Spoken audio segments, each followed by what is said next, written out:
Welcome to the Functional Medicine Radio Show with your host, Dr. Carri Drzyzga, known internationally as the Functional Medicine Doc. Dr. Carri is committed to helping patients find the root cause of their health problems and fixing the cause with natural treatments so they can feel normal again. Dr. Carri is the founder of Functional Medicine Ontario and is the author of the hit book, Reclaim Your Energy and Feel Normal Again. Please welcome your host, Dr. Carri Drzyzga. Hello, everybody, and welcome to the Functional Medicine Radio Show, the only internet radio show dedicated to giving you real solutions to improve your health. Not only are they real solutions, but they're natural solutions as well, because as you know, the one and only true wealth you have is your health. I'm your host, Dr. Carri Drzyzga, the Functional Medicine Doc, and I'm committed to helping you find the root cause of your health problem, fix the cause with natural treatments so you can feel normal again and live your life to the fullest. Just a quick bit of housekeeping before I introduce today's special guest. I'm happy to announce that I'm now working on my next book. The title is Reclaim Your Digestive Health and Feel Normal Again, Fixing the Root Cause of Your GI Distress with Natural Treatments. Now, this book should be ready later this year, so keep an eye out for it. Okay, that's it for our housekeeping, so let's get started. This week's show is all about vitamin D, and my special guest is Carole Baggerly. Let me tell you a little bit about her. Carole is the founding director of GrassrootsHealth and the leader of the D Action Project, which is an international project designed to solve the world's vitamin D deficiency epidemic.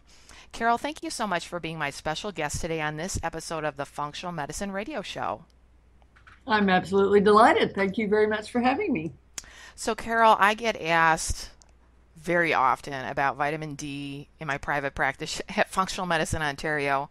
So our listeners, you know, we've been talking about vitamin D for so many years now, but still people have a lot of questions. So can you just talk to our listeners today about what vitamin D deficiency is and how prevalent is it? First of all, it's a worldwide problem. Its prevalence is probably 80 to 90% of the world's population everywhere. And it is very serious because vitamin D is used in absolutely every cell in our body. You can actually think of it as a little bit like water. I mean, it's that important to us. One of the big questions we always get is, if it's so important, why do we have it? I mean, why do we have this deficiency? How did this happen? And the really, really, really simple but really basic answer is we're out of the sun. The way our bodies were structured to receive and create vitamin D for us was by sun exposure. And all over the world, we have people who have been part of the Industrial Revolution. It's just basic. We're inside. And it's really only been in the last 10 to 20 years that all of a sudden we see the effects of that. And it's monster. So it just affects everything. So for our listeners out there, even if you live in a sunny location like Miami, you still could very much have vitamin D deficiency, because for a lot of us, we spend, we're 95 Monday through Friday in an office. And a lot of times when we go out into the sun, we use sunscreen. And what does that do to vitamin D when we use sunscreen, Carole? Well, guess. It keeps the vitamin D from being produced in the skin. And that's another sort of message if one wants to use the sun for getting vitamin D, which we actually very much advocate that you can. The hours at which the UVB rays that are available from the sun is really between the hours of 10 and 2, the times when you're told to stay out of it. And our message is that please do use the sun, but the safe message is don't burn. If you don't burn and pay attention to that, you can safely use the sun. But the real issue here is how much time it takes. I personally am a mature adult, and my body does not produce vitamin D at the rate that a younger person's might. And for me to get enough vitamin D from the sun in sunny San Diego, all right, would be at least 20 to 30 minutes every single day between those hours with 90% of my body exposed. right? You're not going to get it from your hands and your face and your arms. Nobody is. So for sun exposure, just be aware that number one, the safety message is don't burn. And then the hours that the vitamin D is available is really between 10 and 2. And late afternoon and early morning, they're very nice for walks, but they're not going to help you with sunshine or with the vitamin D production. So basically, we have to be in shorts and a t-shirt or a bathing suit. Right. Or topless even. But yeah, we have to have the majority of our skin exposed. Right. And it needs to be during those peak hours. Right. And even if you have very fair skin, like I have very fair skin, within usually 10, 15 minutes I start to burn. So you have to just figure out what that window is for you before you start burning. Absolutely. Now, Carole, can you talk a little bit about the symptoms of vitamin D deficiency? Because I remember reading, I think it was Dr. John Cannell said that vitamin D is the great mimicker. How, from a symptom perspective, how would we even know if we have vitamin D deficiency? In general, you don't. The biggest effect that we see, though, that people report within our study cohort, which has got about 10,000 people in it, and I invite all of you listeners to join that, is that within literally weeks of people starting on a vitamin D regimen that gets their serum levels up, weeks, people talk about having less pain. So generally musculoskeletal type pain or overall body pain, or people who have fibromyalgia even, report considerably less pain.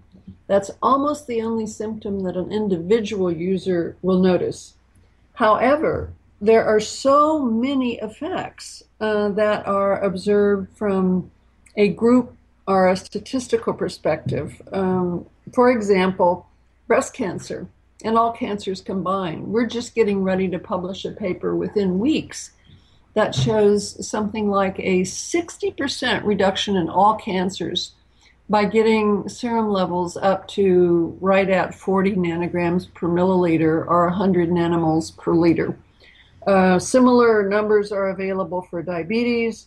We've also been doing some things with multiple sclerosis, which shows very similar things.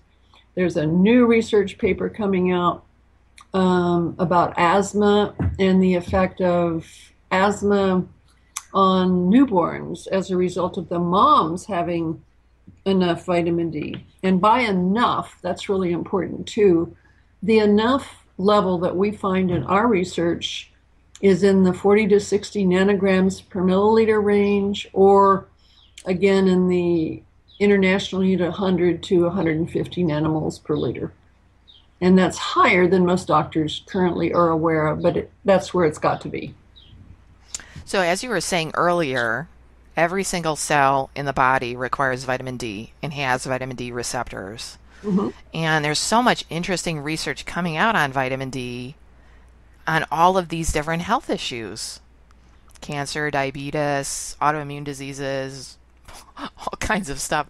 It's so amazing. And yet, I know for us here in Ontario, the government has stopped paying for vitamin D testing because it's a relatively expensive test to do, but yet it can be so helpful preventatively to fix that vitamin D deficiency. So when I have a patient come in and they're like, why isn't my doctor testing me? Sometimes I don't even know how to answer that question. Well, I'd like to give you a supplement to add to your response. Okay, great. We actually have a video on our website done by Dr. Haney, Dr. Robert Haney, called Why Test. I encourage people to see that. But the bottom line with testing, the why test, is because we as individuals and the way our body processes supplements in particular, if, for example, you have one person taking 2,000 international units of vitamin D a day, their serum level, which is the measure, could be 20 nanograms per milliliter. Another person taking exactly that same amount, 2,000 IU a day, could have a serum level of 120 nanomoles per liter, or 120 nanograms per milliliter. The response to a given dose can vary by a factor of 6. And if you don't test, you really don't know where you are. You certainly don't know where your patients are. And the society right now is not willing to dose at a level of about 10,000 IU a day where you really don't need to test. Like if you gave everybody 10,000 IU a day, it would really get about 90% of the population up. But the medical people are still hesitant to recommend that, even though it's considered a safe recommendation. So bottom line, you have to test, or you don't know what an appropriate dosage is for a given individual. And even then, the way you have to test is you do a baseline test, you figure out what it is, you give some vitamin D supplement, and there's a beautiful chart and even a calculator on our website to figure that out. And then you measure again in about 3 months and see how did this individual respond. May I go on a minute again about Canada, though? I'd like to make a comment Absolutely. There. Yes, please. Okay. I have done a lot of work in Canada and worked with many, many delightful people there. And one of the reasons that I think the government stopped providing the testing was, quite honestly, the doctors did not know what to do with the results. And in a purely business or practical standpoint, why should you be spending all this money on something when people don't know what to do with the answer?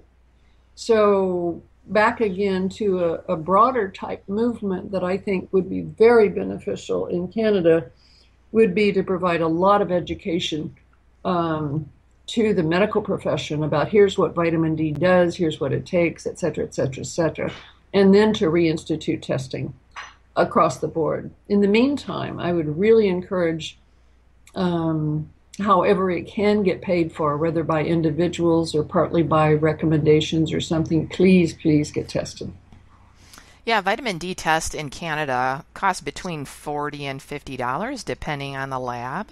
Okay. And as Carole was explaining, vitamin D does not react in your body in a dose-dependent manner. It can vary greatly, and that's why it's so important to get tested, to know your numbers, then start either supplementing with vitamin D or get it from the sun and then retest down the line to see how much vitamin D you need to take or how much sun you need to get your levels in the appropriate ranges. Mm. Okay, so Carole, I want to ask you something else. So you mentioned patients with chronic pain. That can be a really common symptom of vitamin D deficiency. You know, that makes me think there's so many people out there who think they have arthritis, who are seeing the physio or the chiropractor or the acupuncturist or the massage therapist for their pain, but it could simply be a vitamin D deficiency. It could be that simple. It could be that simple, or at least vitamin D is a major contributor, one that which people might notice the difference. So for sure it ought to be part of any recommended solution. Now, who is most impacted by vitamin D deficiency?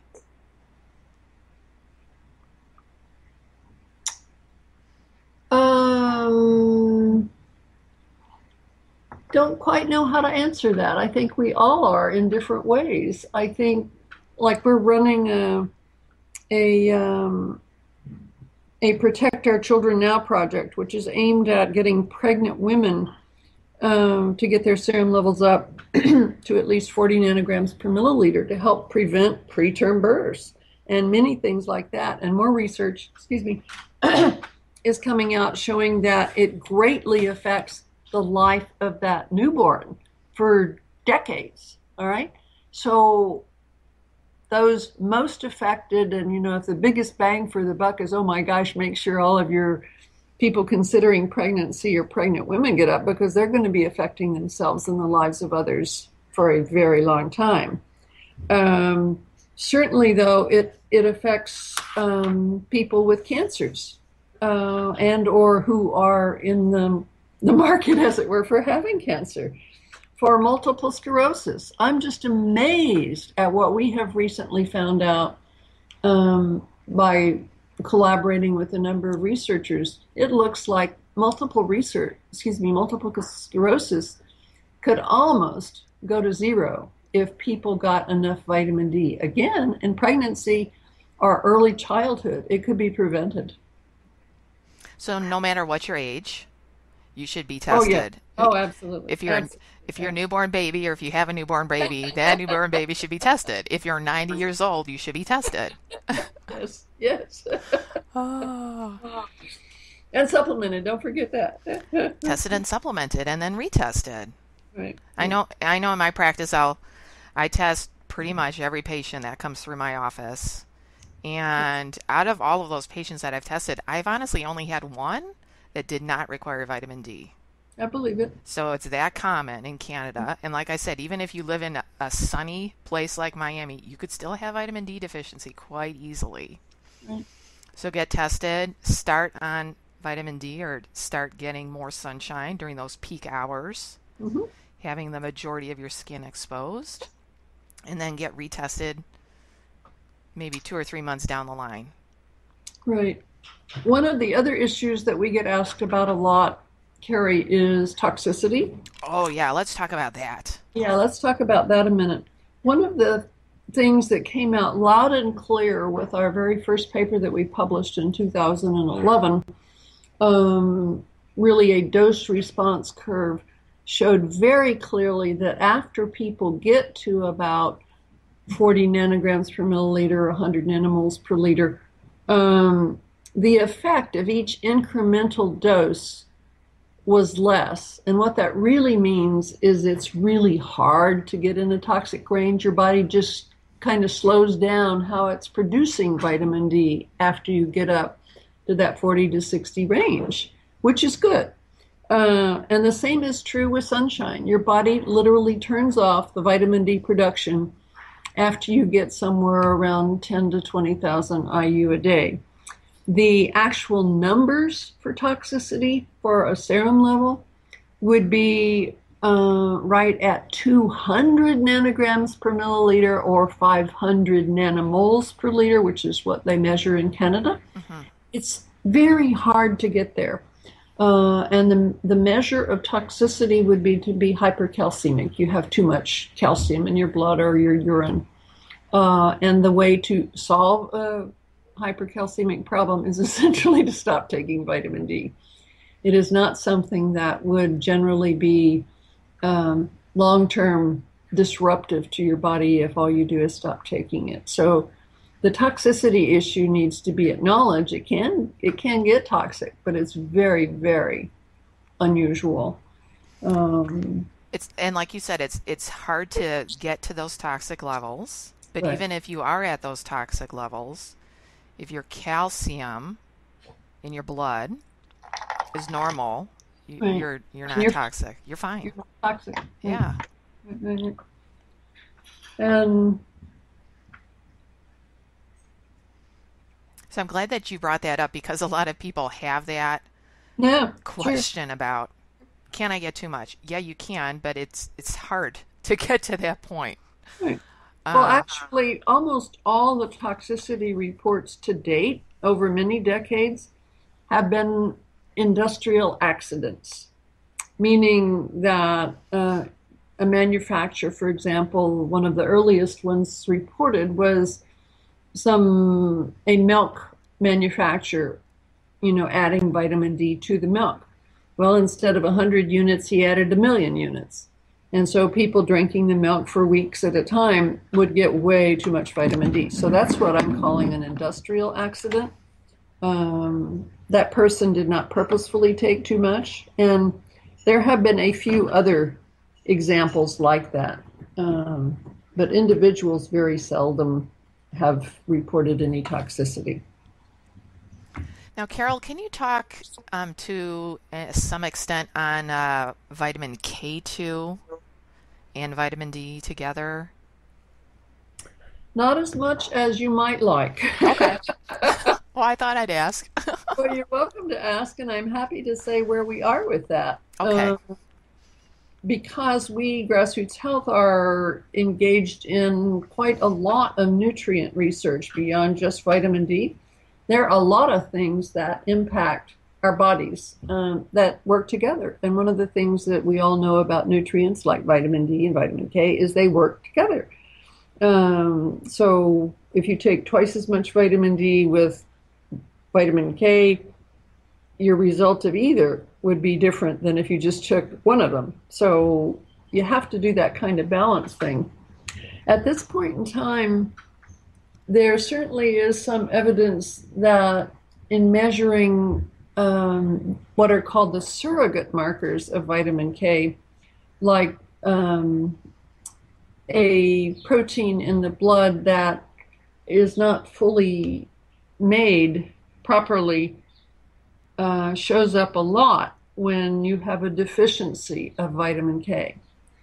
The actual measures of vitamin K itself, like to really measure the amount of K1 or K2 in the blood, we don't really know what it means yet. And Grassroots Health is currently engaged in doing some research with a contingent of people who take vitamin D and take vitamin K, whether it be K1, K2, or some combo. And of course, the diet is a big source of that. So you've got all those variables to look at. But the news generally is we need vitamin K. Don't know how much. Don't know exactly how it interacts with D yet. And its effect seems, the effects that people are looking at certainly are blood clotting.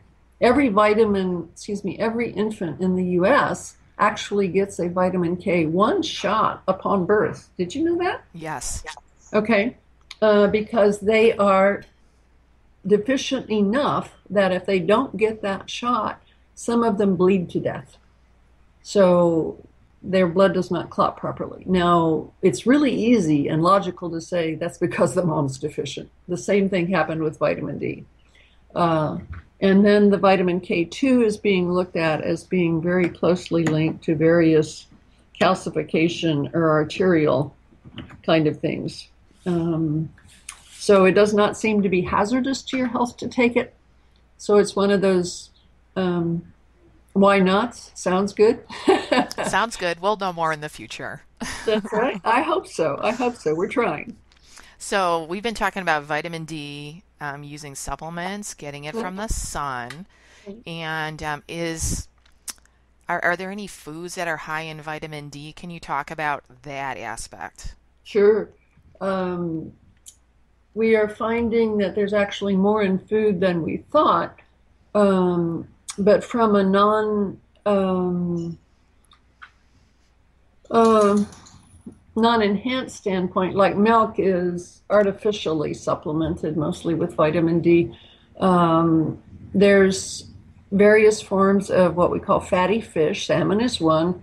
It might have the equivalent of about 400 international units a day. And since most people need about 4,000 to 8,000 a day, you come to the very quick conclusion that I'm not going to eat 10 servings of salmon a day. All right? So, yes, there is some in food, but almost the only foodstuffs that would provide enough for a daily diet aren't in our diet anymore. I mean, they've talked about the Alaskan or the Inuits having whale blubber to eat. Well, there was lots of vitamin D in that, okay? So there is still some to be measured in, like the agricultural industry is fortifying animals with vitamin D. And you can buy eggs now, which have, they advertise anyway, at least 400 IU per egg, which is fantastic. We actually see food fortification as being kind of like the ultimate of how to get out of this trap of the deficiency, because you're just never going to have everybody in the population taking supplements. It doesn't work. And worldwide, that's just not the answer. So we have to look to other avenues to get it out. So let's talk a little bit now about preventive medicine, because a lot of our listeners are very interested in what can I do now to be more healthy in the future. Mm-hmm. Obviously, vitamin D is one of the huge things. Yes, of course. So in Canada right now, the rate of cancer is estimated to be 1 in 3 people will have cancer in their lifetime. 1 in 3? Has that gone up? That sounds enormous. 1 in 3. And in Ottawa, where I live, it's 1 in 2. Oh my gosh. Will have cancer in their lifetime. So these are astronomical numbers. Now, it's just Canada. Right. Oh my gosh, Carole. So if, with your initiative, with the Grassroots and the D Action initiative, if we can really get vitamin D deficiency cured worldwide, what would that mean for cancer, do you think? Well, we have seen within our research, back again to our cohort, a reduction of about 80% of all cancers, and the dominant ones, of course, are breast and prostate and colon cancer, but an 80% reduction. So it's just kind of like... it's a no-brainer. It's a no-brainer, and it's cheap, it's safe, and it's effective. So there really needs to be a massive campaign, no holds barred, saying, hey, everybody, get your serum levels up. And what about cardiovascular disease? Because that's right up there with cancer as the top 1 and 2 killers, right, in North America at least. Right.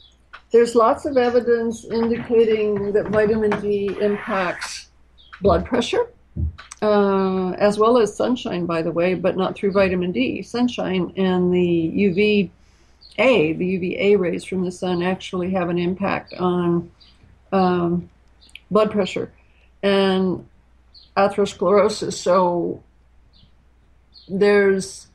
I don't remember the exact numbers right now, Carrie. It's not as big as cancer, but it's very significant. The reduction in all-cause mortality and other cardiovascular disease. Well, actually, there was one that I do remember. There was a reduction in heart attacks in men, a research paper published several years ago that had a 30% reduction in that. I mean, that's just one. Mm-hmm. So your initiative with curing vitamin D deficiency worldwide could have massive effects on the health of the world's population. The estimate from a health standpoint is that if the vitamin D deficiency were solved, we would save the world about 35% of all of its healthcare dollars. Amazing. I know, it's just flabbergasting. Okay, so Carole, what else can we do? Is there any other information that you think is really pertinent for our listeners to know about?